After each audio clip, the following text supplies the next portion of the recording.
All right, so we are live on Facebook, and we're going to be starting in just about a minute or two. Okay. If you've just come a minute or two ago, everyone is muted, and we've asked everyone to turn off their video so that the three faces that you see on the screen are the two Glogauers and myself. We'll certainly have opportunities for questions as we go along in our discussion with Rav Noteh and Dr. Chaya, we'll get started in just a moment.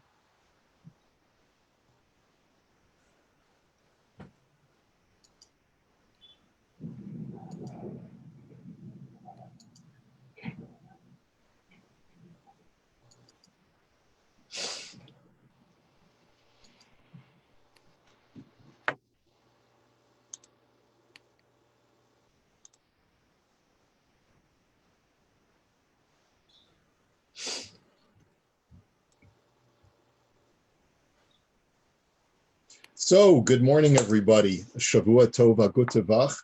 I hope everyone is doing great. Just wanted to thank Rabbi Dr. and Dr. Glogauer for joining us on our next installment of the people of the Bayt with really interesting stories. First of all, let me just say that it's wonderful to see you both. It's actually wonderful to see anyone because I'm in quarantine right now since I just recently came back from the States. And the two of you have been very busy and productive throughout this pandemic, even though you have been apart from each other during this whole time, at least physically. And I'm just going to introduce you both, and then I want you to talk a little bit about your story and what you're both doing in your lives right now. Rabbi Dr. Noteh Glaugauer was born in South Africa and immigrated to Calgary in 1977. He has gone through many years of schooling, including obtaining a doctorate in education. He then went on to become a school principal, as well as what he is now, a member of the Royal Canadian Armed Forces, acting as a chaplain in the Royal Canadian Armed Forces. And really what is fascinating to us is to hear about his work there. I know you're currently stationed in the Maritimes, and we hope to hear about that. And Dr. Chaya Glogauer obtained her doctorate in clinical psychology over 20 years ago. Since then, she has dedicated her professional career to providing a forum for youth and adults alike. Through COVID-19, she's been involved in a number of projects here locally. I'll just mention that she is doing work for Amudim, which is a mental health care network for the Orthodox community, which is, even though it's based in New York, has many people who avail themselves of the services here in Toronto. And Dr. Glogauer acts as a liaison and as a therapist for that service. She is working as a volunteer in the Kol HaKovid Toronto physicians' effort to bring safety and good health, and in her case, mental health, to the Jewish community of Toronto. And as well, she's involved in something called the Walking Circle, which my wife Karen is involved in as well, and I'll let her tell us a little bit about that. So, but before we get to the work that you're both doing now, a lot of people at the Bayt may not know you as well as perhaps I know you both, because you're relatively new to the community. And shortly after arriving to the community, Rabbi Noteh took a position with the Royal Canadian Armed Forces, which made it necessary for you to go abroad, I think first in Winnipeg and now in the Maritimes. So tell us your story. Tell us how you came back to Canada after many years in, I think it was Australia. And tell us a little bit about your family and what you're both doing now. Please go right ahead. Who would like to start? I'll let my wife, like a very good husband, I'll let my wife have the first word as well as the last word. So you can start, Chaya. Thanks, Noteh. So how we got to Toronto, I guess we've we've lived a lot of places, and I'll let my husband keep the count since he's the math teacher. And the last place that we lived was Australia. But a lot of things changed very suddenly and very significantly, to the point where we really just didn't have a good chinuch situation for our youngest daughter. And we looked into where we were going to go. And Toronto was where my in-laws were, and Toronto is where my brother-in-law is, and Toronto is where my sister-in-law is. And Toronto had Tiferes Beis Yaakov. And we had a wonderful conversation with Rabbi Fagenbaum just before we moved, so much so that he was probably the only person who said to us, "Good luck. I know what you're about to go through." And he was absolutely right. And it was one of the reasons that we knew that Tiferes was the right school for Rachel, our youngest. Our older two, Yossi was finishing grade 12 the year that we moved. And so my husband and Yossi stayed, and Rachel for a while, stayed in Sydney, while our oldest Esty and myself moved to Toronto in July, 4th of July, in 2016. And Esty and I were kind of like the advanced troops, and we found a place to rent on Galecrest. And we made lovely friends. Our very first friends were Bayt members, Jackie and Greg Millwood. And Jackie introduced us to Terry Ginsburg, and Terry said, "I'll meet you at the Bayt doors at 10 o'clock in the morning," and then the rest was history, I think. And then we met Mindy and Chaim Oliver, because my husband and I went to the book club, and they invited us for Shabbos. So we have had the most beautiful introduction to the Bayt. And then when my husband arrived, so we arrived in July, Esty and I. Rachel arrived in August and started school 2 weeks later. And we were driving down Bathurst, her very first day of school, and in her lovely Australian accent at the time, because it's all gone now, she said, "Mommy, I don't want to go." And I was by myself. Esty was at home, and I knew what she had to do, and she had to leap into going into that school. And I had to be the strongest that I could possibly be and just smile and say, "You're going to be fine." I think it was a Thursday morning. And then on Shabbos afternoon, we had a table and chairs. And that was all we had, because we were waiting for all our furniture to arrive from Sydney. And all of a sudden there was a knock on the door, and Nadiva Greenberg and Atara Black and two of the Rom girls and a bunch of other girls, but mostly Bayt girls, came to our house and sat on our kitchen floor, sat on the chairs. They didn't care. But that was the day that I knew that we were going to be okay, and especially Rachel was going to be okay. And Baruch Hashem, now she's graduated, and we mostly don't regret our choice. I will say that Australia is the place that we miss the most. We had wonderful friends there. The lifestyle there is one that we really miss. But here we are 4 years later, with Rachel graduating, and Baruch Hashem. It's a wonderful, first of all, it's a wonderful story about how sometimes, the rabbi just hears the complaints, about how, this person didn't say hello to me, and I came to the shul and no one came over to me. And so to be able to hear how wonderful our community is sometimes is really, really very special. And so I'm glad that you had a positive landing. You've been here now for 4 years as a family. And I know that my wife Karen and you, Dr. Chaya, are good friends. But all of a sudden, Rav Noteh went from being a school principal, which is what you were in Australia, and you went into a career change. I mean, I know that you're an expert educator because I have one of your books about Jewish education.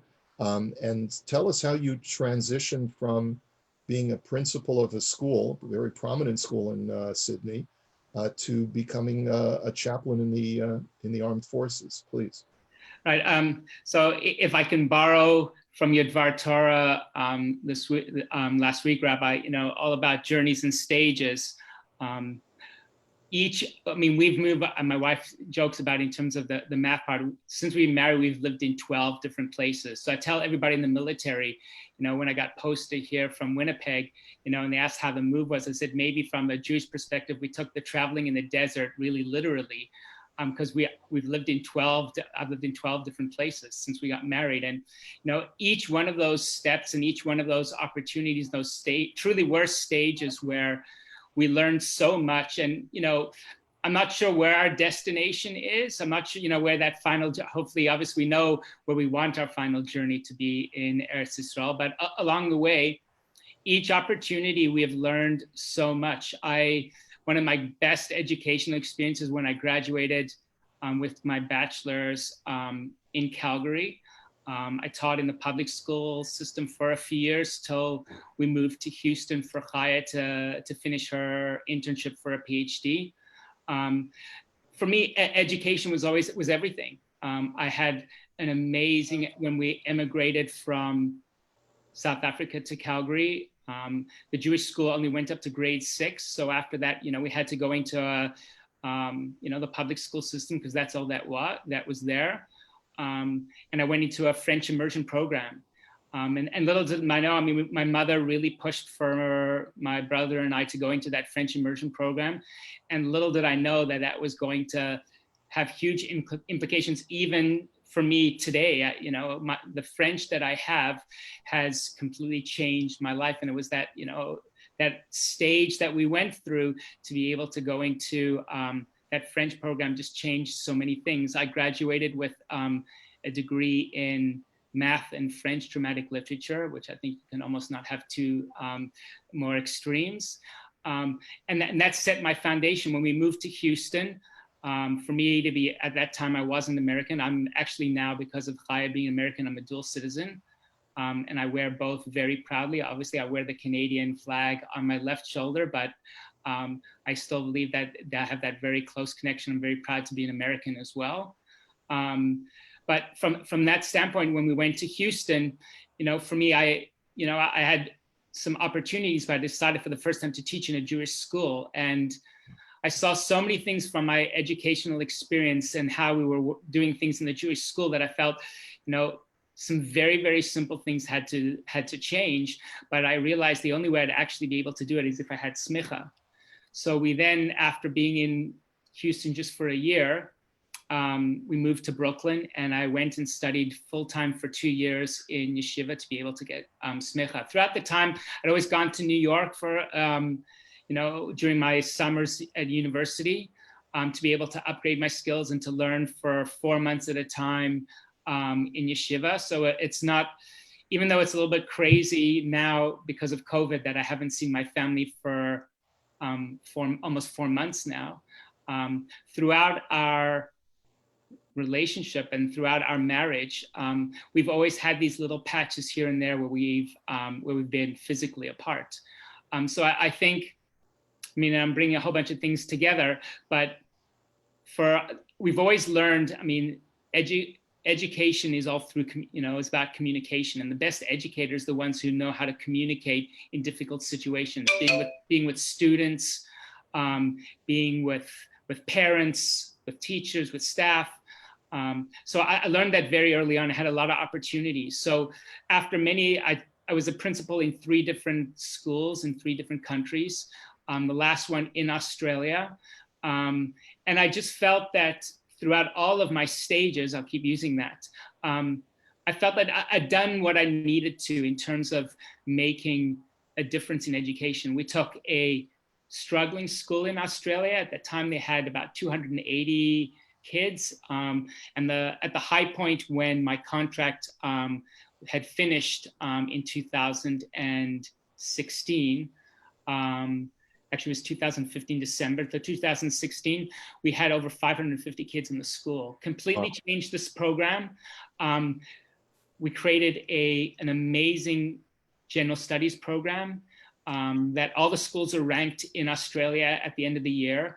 And we were a top 20 school in the state. That's in Jewish school and public state schools.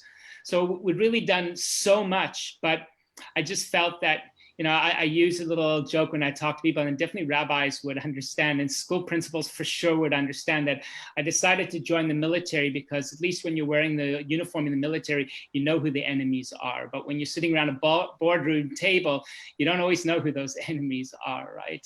I mean, I just felt that there was so much opposition. Education was, the affordability issue was huge. And I just felt that what I needed to accomplish, I truly had. And it actually was the 100th anniversary of the Anzacs, who had in the First World War in Gallipoli. And it was our school at the time did an incredible memorial service where we had some incredible military personnel, Jewish military personnel. Obviously, General Monash, an incredible Jewish military personality in Australia.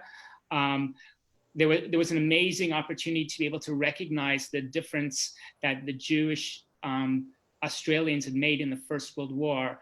And at that ceremony, we did some amazing emotional things. And I just decided there had to be a role for me to be able to continue this incredible demonstration of Jewish pride serving our country.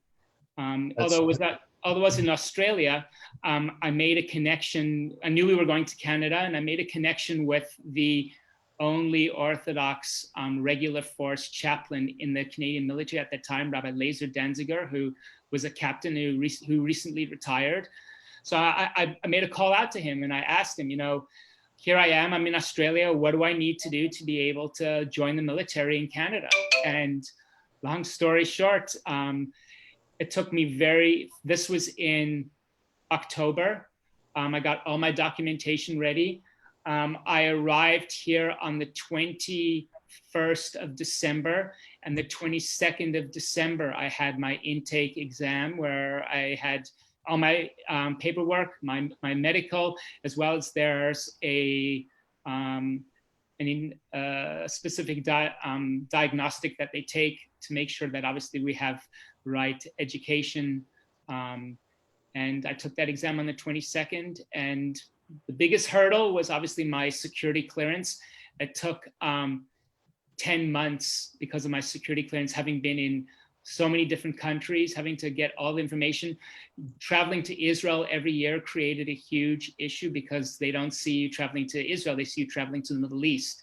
So I had to document every single time what I was going to Israel for, where I was staying, how much time, which flights, to take photos of my passports.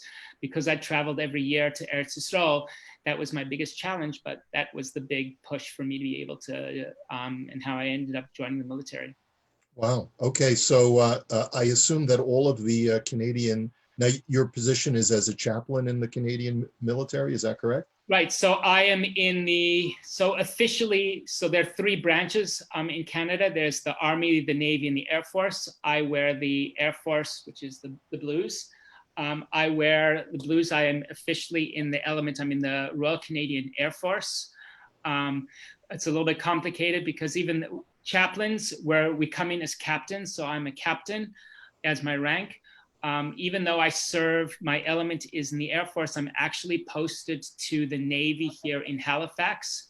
And I'm posted, meaning that even though I'm part of the Navy, I'm lent out to an Air Force wing in Shearwater, which is 12 wing. So in just a little bit of background, so if you're in the Navy, they call their bases formations, Army call their bases, and Air Force call their bases wings. So I'm 12 wing Shearwater. I'm the lead wing chaplain in 12 wing in Shearwater, Nova Scotia.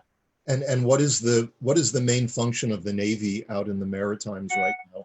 Right. So which is truly amazing is that right now we have different frigates. So we have 10 frigates, 5 on the West Coast in Esquimalt and Comox, 5 here in Halifax. What is a frigate? A frigate is so we used to have, so in America, we don't have any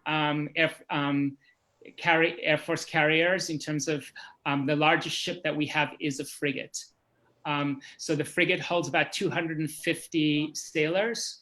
And one of the most amazing things about our frigates is it holds a maritime helicopter that's role is on all of our major United Nations and NATO tours. We provide Air Force cover for those ships that are on patrol in different places. So right now, every year we have 2 frigates who are on deployment internationally in the West Coast. That also goes out to, right now that's called RIMPAC. There's an international exercise that takes place in Hawaii. And then that ship goes on to patrol the China Sea, serving with NATO. That happens in the West Coast. The East Coast, there's every year a NATO patrol that goes out and does certain exercises. And each year Canada leads that, where there are about 250 ships. Canada has a role out of that exercise that actually leads the entire convoy in that exercise. So even though we're small, but we punch definitely above our weight. And Canada, who in the Second World War, we had at one point the largest Navy till the US came along. Canada still has a very heavy role in NATO and UN exercises. Okay, great. Now, as a chaplain, you with that beautiful long beard of yours, you probably look like all the other chaplains. Am I right?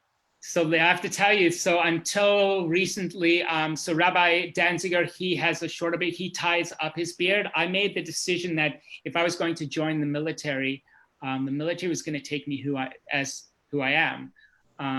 So I decided, and I made it clear that during my intake and my discernment process in my interviews, I was going to show up with my long beard and I wasn't going to actually tie it up.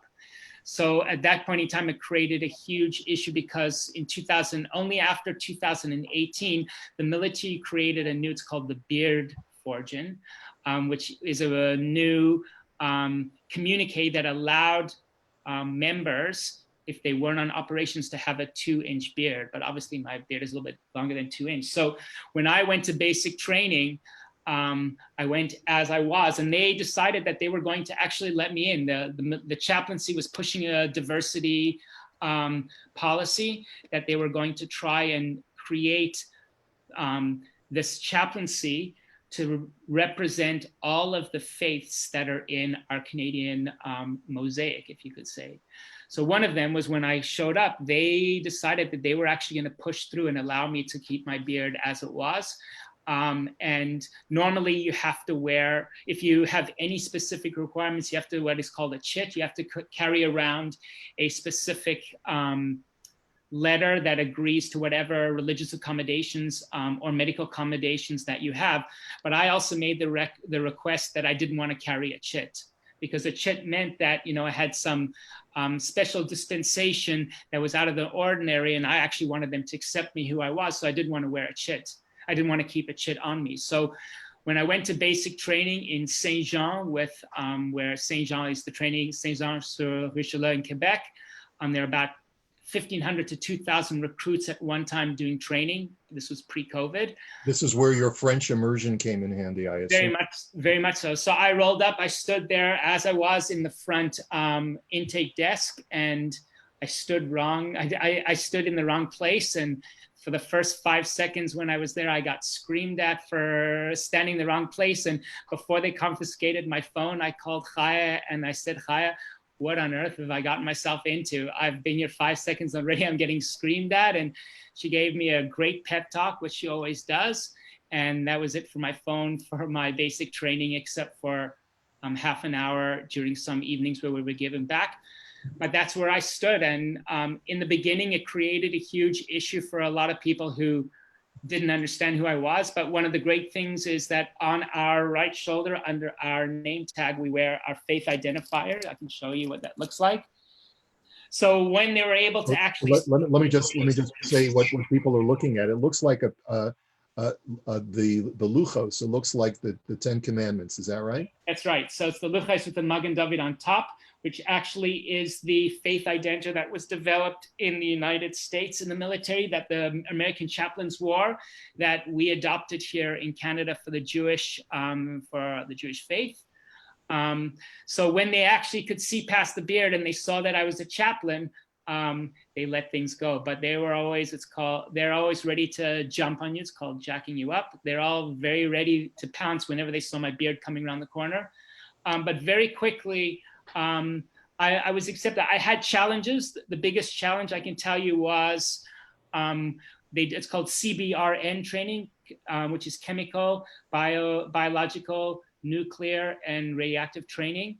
That was a huge issue for me because we then are put into an environment in a gas hut where they use high concentration of tear gas, where we have to learn how to be able to put on the gas mask. And for me, that was a huge challenge because one, there's certain exercise you have to do, and you have to be able to maintain a seal. It's a no-fail exercise that if you're not able to do it, you fail out, and you have to get recoursed. So there was a lot of pressure for me. My major tried to prepare me in Winnipeg before I went on how to be able to tie up my beard and use Vaseline. And I didn't know if I was going to pass till I actually ran into the gas hut, which itself was a whole issue that was probably one of the most difficult things I've ever had to do in my life. You can imagine coming from a family where I'm only second generation post-Holocaust, where all my family, most of my family didn't make it out of the Holocaust. We're from German Jews on both sides. I had a whole experience in Auschwitz when I took a whole bunch of principals from Australia on a mission and educational tour of Poland and Germany. So coming into that gas hut and, having to run in and then put on my gas on was probably one of the most difficult things. But thank God I did pass through. I managed to maintain the seal, which allowed me to continue with my beard because everybody saw that I maintained that training standard. Right. Now tell us about your daily career. Like, what are your responsibilities? And also, I assume that there's a chaplain's corps within the Canadian Armed Forces. Right.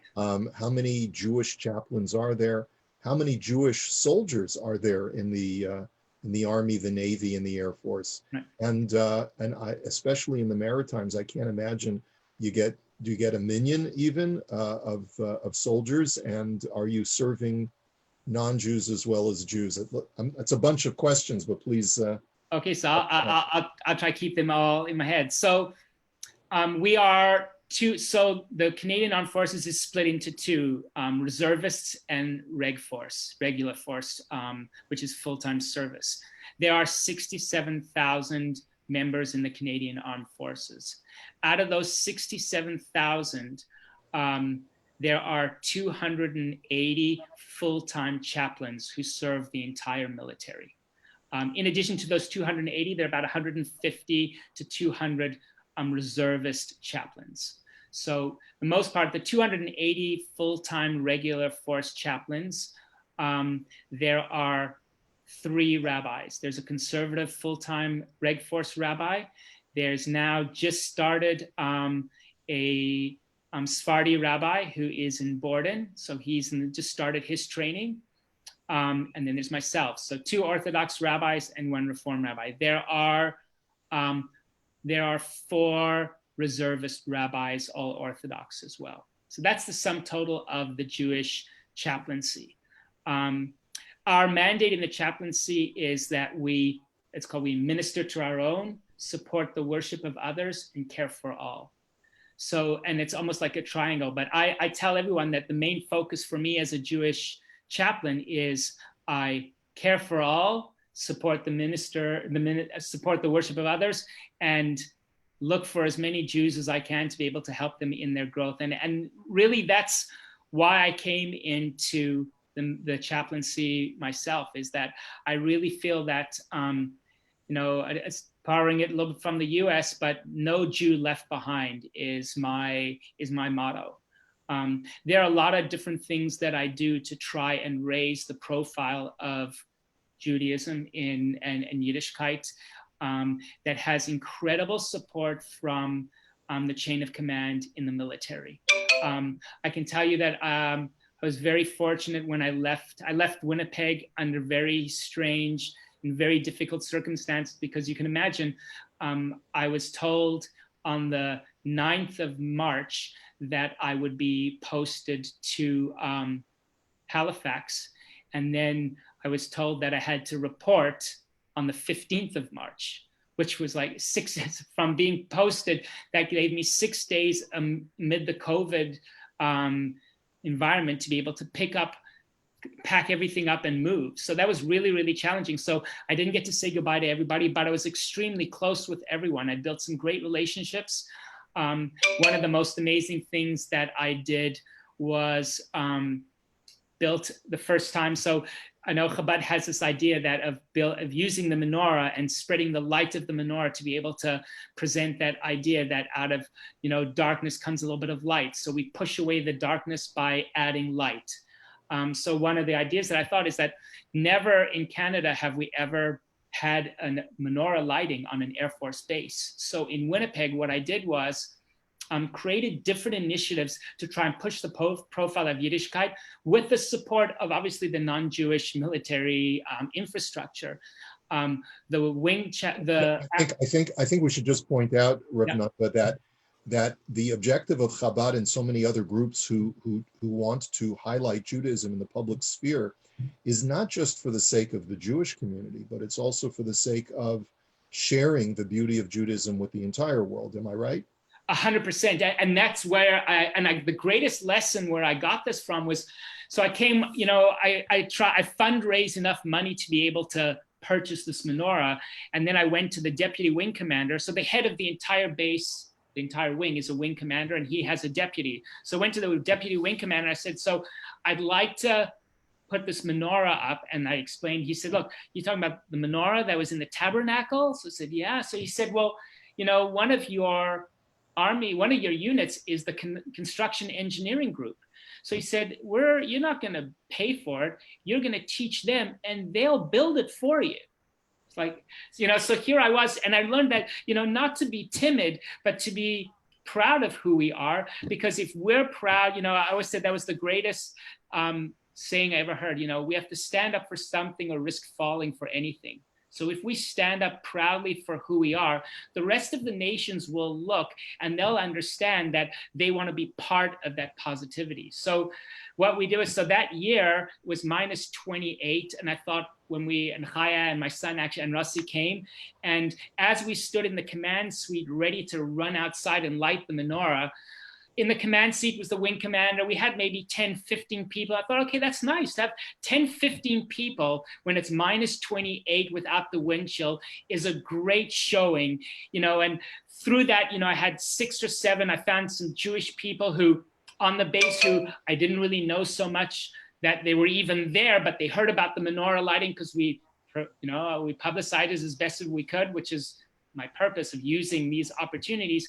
So as we went outside on the street to cross, it was a whole idea about, there was a lot of push of where to actually light it. They decided to do it opposite the command center, which was like a huge step unto itself. There was like 150 people all standing outside, gathering around the menorah to be able to see this lit, which I was so emotional because where I thought it was just a few people, but all of my units, everybody came out to see this lit. And obviously the joke was, it took forever to be able to light because it was so cold. I think my hands froze. And then we came in and we had latkes and, and donuts for everybody, which obviously was a huge highlight.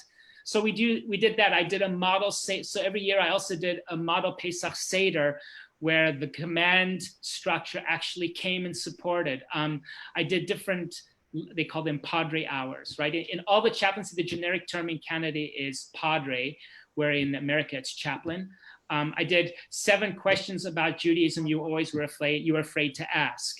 And I had, 60, 70 people come and sit to be able to sit in that lesson. So opportunities like that to be able to create and highlight who I am, and that there's this aspect of faith that is supported by the chain of command, obviously the Jewish faith as well, gave me an opportunity to be able to link and connect to other people. So, and how many, what I was going to say is that when you went to the Maritimes, you also made a big Kiddush Hashem. You were in the news recently. There was a tragedy that happened with some military exercise where a soldier tragically died. Yes, so, you were in the forefront of that service, I think. Right. So, could you tell us about that? Yeah, right. So, I mean, obviously, the joke is when the chaplain comes running, everybody gets afraid because they always think, you know, what's gone wrong, or is there, God forbid, a death, or so that's what the chaplaincy is best known for. And I'll come back to how I tried to break that. But so when Captain Jen Casey was a public affairs officer who was with the Snowbirds, and we did Operation Inspiration, where the Snowbirds were flying all over Canada, when they were stopped and they were taking off from Kamloops in BC, they had a horrific crash where they jettisoned from the plane and the pilot was very seriously injured, but Jen Casey didn't make it. So what they call, it's called the ramp ceremony. And there's a specific military process that when the member is either repatriated from internationally or is brought back home, there's this ramp ceremony. And for the first time in modern history, because she's connected with 12 Wing where I am, obviously in the Halifax airport, they asked me if I would preside over the ramp ceremony. So it was very emotional. The whole process is steeped in tradition. And it was the first time that a rabbi was asked to actually lead that service. And then there were other when I first arrived here, there was the tragic helicopter Stalker 22 that crashed in the Mediterranean. And because when I mentioned about all of the helicopters that are put on these ships, they come from my wing. So we're the maritime helicopter unit that has the Cyclone helicopter that's on these ships. Well, the Cyclone helicopter that crashed had the 5 crew members came from my wing. So because I was in quarantine, I wasn't able to actually take part in that repatriation ceremony. But as soon as I came out, that became my responsibility as the head chaplain on the wing to be able to coordinate those. So there's very specific military protocol, and I was asked to be able to lead all of that for the other crew members who were tragically killed in that accident. So I felt very honored to take part of it, but very humbled as well. And for a lot of the families who are very connected to their faith, it's a very different thing where a rabbi comes in to be able to play that role. But because they understand that care for all, that's what the chaplaincy does, it creates a great opportunity for me to be able to have great conversations with families about faith. I've only had incredible respect demonstrated towards the Jewish faith. One of the things that I do every Friday, so one of the great things about Halifax is they have a kosher bakery, which is it's an amazing bakery. They only make bread and cookies. That's it. So what I do is every Friday I go and I take 24 bagels. And I take them around to the command structures, and then I visit the different hangars. So every Friday, so it became known as the Padre Bagel delivery. So it gives, and it's just a great, we talk about random acts of kindness. It's just a way for me to be able to show that when the chaplain comes running, it's not for a negative thing, right? It's also for a good thing, and just start to create conversations. I've had so many people, ask to be able to meet me just to talk about faith. Different questions come up about Judaism, and there's a great interest of understanding. There's that saying from great military strategists that there are no atheists in a foxhole. So military members all understand this aspect of faith. In Canada, different from America, we're very, very careful to be inclusive. So we provide support for members of faith, and we say, and members I don't like it so much with no faith, because I believe everybody has some type of faith structure. So I work with that to be able to create avenues and pathways for discussion to illustrate that, you know, we all have the same purpose, to be able to create a world devoid of war and conflict, but demonstrating the respect we have for individuals regardless of their theology or faith. I want to come back to that in just a second about how you manage that. But first of all, how many Jews are there in the Canadian military? Great question. So one of the challenges that we have, so all members wear, so in America, they all know about dog tags. We call them military ID discs. So our ID, in Canada, they look like this. They're all known because one of the things we have to do is for members who identify their faith, obviously it's engraved on their military ID discs. So the challenge that happened in Canada is that a lot of the Jewish members, if you look, there's an incredible book called Double Threat, written by a Toronto journalist, Ellen Bessner, and she describes the amazing aspect that Canadians punched well above our weight, that we were over 15% of the Canadian population actually served in the Second World War, which was a higher demographic than any other group. And so the challenge was, though, there's certain areas within the military that were known to be very anti-Semitic. For example, the Navy.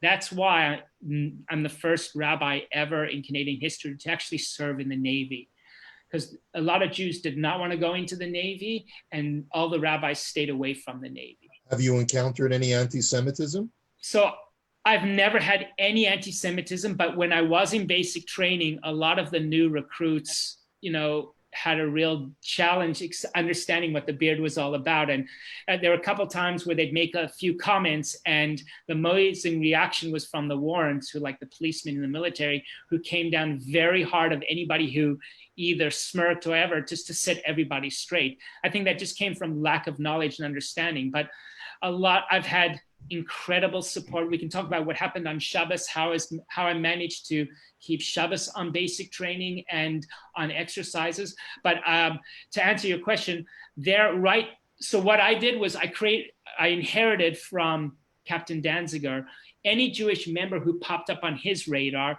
We've started to create a database. So I know right now of about 120 Jewish members who are in the military. So the challenge is that because we don't have accurate data, because a lot of the Jews, even who I meet today, when I ask them, so what's on your military ID discs? Have you identified as Jewish? A lot of them decided not to identify. So it's all about... Is it possible for a person who wants to be an observant Jew to join the military and observe all the mitzvahs? So it is amazing to see how, because of the role of the chaplaincy and this push for diversity in the military, that it definitely is possible. But it takes a lot of some finesse, a lot of understanding, great communication, and a willing chaplain who's willing to go to bat for our members, who knows the ins and the outs from religious accommodations. I'll tell you, I was on a very challenging course in Gagetown, New Brunswick last year. And all of my there's a whole way to be able to do kosher food. As I was standing in line to get my kosher food, and obviously I have my military yarmulke as well. That's a whole nother story. I had 3 young boys, and Gagetown is a military infantry base. 3 young boys came up to me, Rabbi, you know, it's amazing to see. There were 3 boys who recently graduated from Chat, who had joined the military in the infantry. One of the boys was from from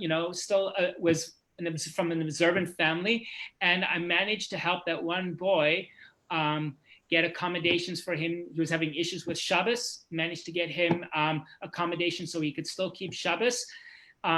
They were, working out the kosher food, so I at least gave them my information on how I could help with that. Shabbos was a bigger issue for them. And we managed to be able to do that. That's amazing. 3 Chat graduates in New Brunswick are encounter you. So if there was a young man from, let's say, our shul who expressed the desire to join the military, and he wanted to, first of all, he probably would want to reach out to you, right, to discuss it with you. Right. Would you be encouraging, discouraging, or neither? I would tell them that it depends on the trade that they're entering. Some trades are better than others. I've met a couple, I've met two from pilots. I work very, very closely with a pilot who is set to graduate, please God, next month, from Montreal. And we managed to work together. I'll just show you, he was having challenges with kosher food. We reached out to the chain of command. They then made sure that every single one of his meals were catered in kosher. When I was on basic training with another reservist rabbi, they brought all of our kosher food from Montreal. As everybody stands in line to go into the mess to be able to receive our food, as they knew we were coming in, they made sure our food was ready to go. We were always the first ones in line. There's just an incredible desire within the military structure to support different faiths. And would you say the same thing if a young woman had the same question? Right now, I can tell you there was a young female on a basic training course who reached out through another reservist chaplain to me for us to be able to help her with some challenges that she was having. And one of the main roles of a chaplain is to be able to, we don't have to follow the chain of command. We can jump the chain for us to be able to advise the chain of command. And it was about me, helping the chaplain to understand how to help her and to reach to the chain of command, her chain, to be able to get them to understand, the challenges. One of the biggest challenges which we find is, for example, to light candles. That was one of my biggest challenges, that I wanted to light candles when I was in basic training, as well as all of my courses. And because, there's a lot of these fire regulations, so the easiest thing for them it's always easier to be able to say no, right? So what we did was, I reached out to the Muslim chaplaincy, there's some incredible imams who I work very close with, because we share a lot of the challenges, kosher food, halal. By pushing through kosher, obviously that works for them as well, because they can, obviously halal, they can upgrade to kosher. So we worked very close on a lot of the issues. So one of the biggest issues, especially when I was in base Borden, was they would not allow me to light candles in my room. So I explained to them, and I had my major at the time in Winnipeg, she's Catholic. So she, on my behalf, she was incredible. She was a bull in a china shop. So she reached up to the chain and she said, I just want to ask you one question. Does the Catholic priest light candles for mass? So they said, of course. So she said, so let me just be clear. So it's okay for the Catholic chaplain to light candles for mass, but not okay for the Jewish chaplain to light candles for his Sabbath? And all of a sudden that created a whole, one second, I guess we have to have a look. So what I did was, the prayer space that the Muslim chaplain in base Borden used, they created a space for me. There's now, and Rabbi Danziger worked very close, there's Sidurim, there's a talus there, there's Svarim there, and there's a place for us to be able to light candles Friday night, for us to be able to eat part of the Suda there, and to be able to daven there Friday night and Shabbos morning. Amazing. I want to, because we're coming up against the clock. I want to get back to Dr. Chaya and to talk about this long distance marriage that the two of you have. You've built a beautiful family together. It's clear that you love each other very much, but you've been apart now for the last 4 months. And even the Gemara talks about a military man who goes out on a ship. There's sometimes the frequency of the ability to be together is very limited. So how are you maneuvering that, especially during COVID-19? And how are you maintaining that connection from long distance? Chaya, do you want to comment on that? I think that it is absence makes the heart grow fonder for sure. But I think it's also a huge Emunah thing, because, for example, in October, I think, like right after Yontiv, we realized that we'd made a mistake because we hadn't figured out when we were going to see each other again. And then we looked at every single weekend, and then it looked like we weren't going to be able to see each other till like the end of December. And that was a really, really hard couple of days for me, where I couldn't even call my husband because I was just going to keep crying. And then literally somehow he ended up being able to come that weekend, because that was the only weekend that he could come. And we surprised the kids and it all worked out. So before COVID answer is different than an in COVID answer, because now, because I cannot go, because there's a little virus that Hashem has decided that is going to let loose on the entire world, I can accept that I can't go because I can't go.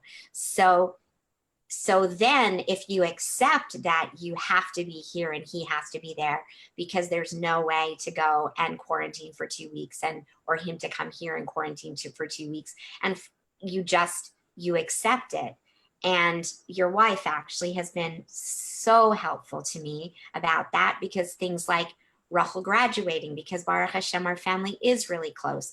Somehow, many years ago, I think my husband said, in a way, that we're the only ones that we have, to a certain extent. And that made a huge difference for all of our kids. And our Chaim, who's also now one of our kids, our Esti's husband, that all she wanted was her family. And Chaim and Esti couldn't come for her graduation, and my husband couldn't come. So Karen and I talked about it, and she helped me wrap my head around, what do you have? So I went to Michael's in my mask and bought a whole bunch of like little tchotchkes. And every day up until graduation, it was 7 days till graduation. So she got little sunglasses that look like, the cap with the tassels. And 6 days before, we did something else, and 5 and 4 and 3. And the night before, we did a Zoom dinner. And Esti and Chaim made her a video, and Yossi wrote her a song. And somehow she has decided also with COVID that she's not going to seminary, but we decided that she's not going to miss out on the Hadaya experience. So we got her Hadaya ring.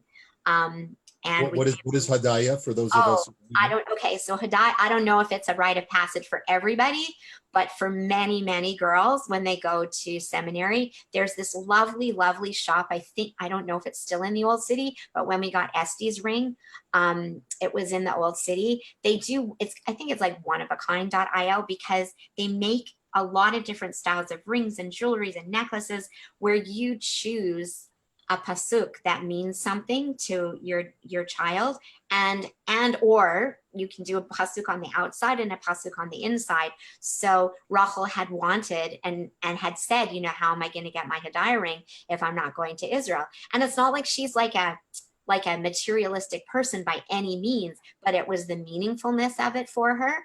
And we managed to get a pasuk.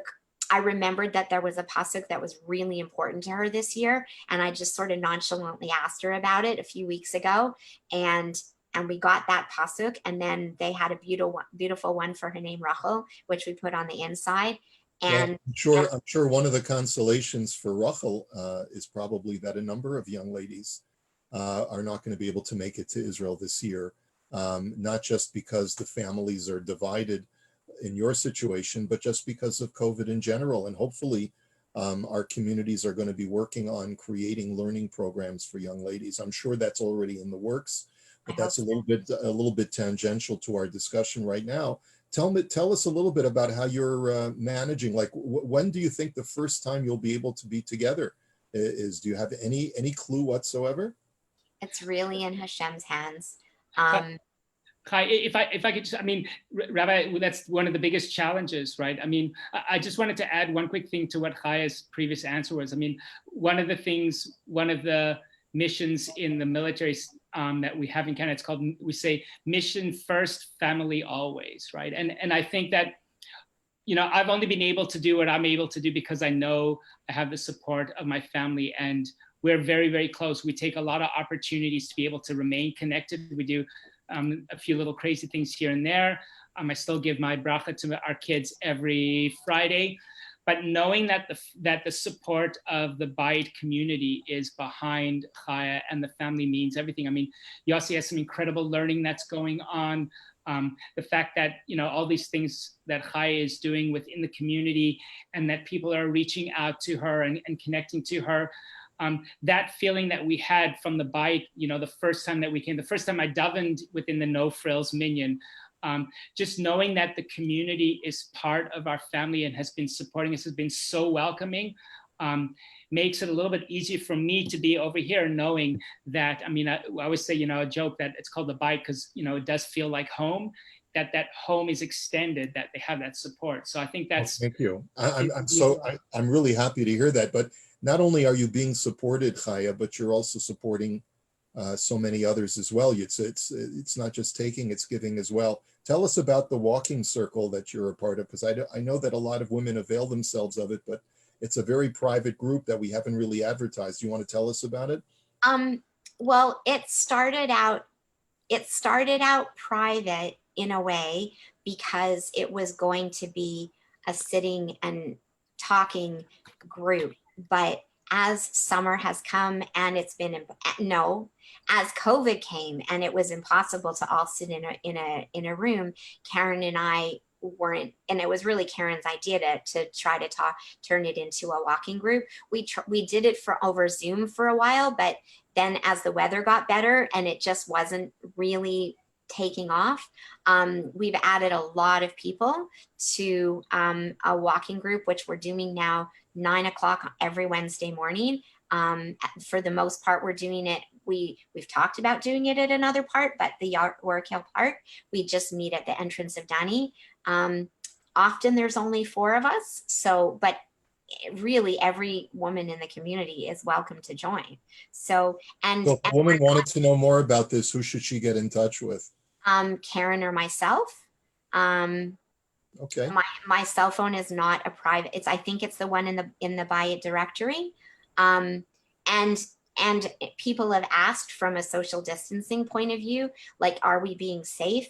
And I would say it's just like anything else. If you feel like you want to wear a mask, but nobody is, but for the most part, we walk in pairs, so that we've got on either side of the path. And if someone's coming towards us, you know, one of us will move behind us. It's like that, you know, the body language social dance of COVID has already become a habit for many people. And everybody who comes to the group is very mindful and very caring. So we just move if we have to. So. And you're also, Chaya, keeping busy in your therapy practice, I would assume, especially now during COVID. Yeah, Rabbi Rappaport from Relief and I were talking about this towards the beginning, that there was a huge drop off for a long time because people were just, you know, trying to stay safe. But the reason that I took on being the mental health lead for COVID is because I felt, first of all, having lived in Australia and having moved back here, we already knew that there's an unidentified epidemic worldwide of anxiety, and COVID's only going to make it more challenging. For some people are going to find their resilience, but if we don't talk about how to help people, if we don't make it okay to talk about this, and if we don't change the stigma about mental health things, then we're going to be perpetuating a huge epidemic. And so part of what I'm trying to do through COVID is every week get out some kind of message about resilience, or, you know, the way I got myself into the message of the medical community was talk about the fact that we have to talk about PPE, personal protective equipment, in a way that we're talking about protecting here in our heart. We have to think differently. We have to talk to ourselves differently. We have to go out for walks. We have to connect with people in order to be able to keep ourselves mentally and emotionally safe and healthy. And that's certainly confirmed by so many people who are saying that there's the balance that we have to create between isolation and reintegration. Mental health always has to be a consideration for that. Listen, we're running up to the hour, and you've been so generous with your time and so generous with sharing about your lives. And I'm sure I share everyone else's feelings who've been watching when I say that you've only raised the esteem and admiration that people have of you. For those of us who already knew you and knew a little bit about your lives, we know a little bit more, and it's really wowed us. And those who haven't had a chance to know you, I'm so glad that so many people now have had a chance to get to know who the Glogauers are. Not only should the Bayt members take pride in the fact that because of so many of you, you've embraced this family and made them feel so loved and welcomed, but also look at what the Glogauers have done in return to our community and to Canada. With chaplain Rabbi Dr. Glogauer serving in the armed forces. So you should all be proud of the fact that one of our members is representing us in the military and making a Kiddush Hashem all the time, as well as Dr. Chaya, who's making a Kiddush Hashem and doing so much to help hold up our community and contribute to the mental health of our Balabatim and all of our families. So with that, I just want to say thank you to the both of you. Those of you who came in the middle or were not able to watch all of this, this will be on our Facebook page of Beth Avram Yosef of Toronto. And so you'll be able to have a chance to watch it and to forward it on to your friends. So Dr. Chaya, Rabbi Dr. Noteh, I just want to say thank you to the both of you. Chizku v'imtzu, be strong and of good courage, and continue your wonderful work. And best regards to all your kids. Thank you so much. Thank you, Rabbi. Thank you so much for having us. It's truly been an honor for us. Thank you, Rabbi. Thanks. Thank you. Thank you. Great to see you both. Take care. Take care.